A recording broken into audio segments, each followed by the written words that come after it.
سورہ التین 8 آیاتوں پر مشتمل یہ سورت بھی مکی ہے۔ ترجمہ: شروع اللہ کے نام سے جو سب پر مہربان ہے، بہت مہربان ہے۔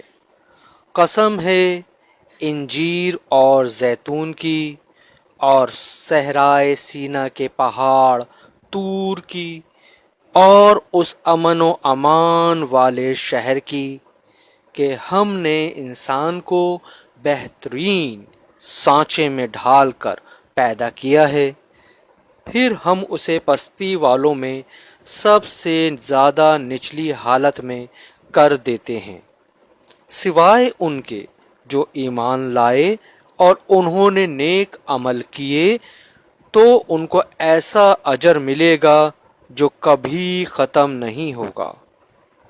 پھر اے انسان، وہ کیا چیز ہے جو تجھے جزا و سزا کو جھٹلانے پر آمادہ کر رہی ہے؟ کیا اللہ سارے حکمرانوں سے بڑھ کر حکمران نہیں ہے؟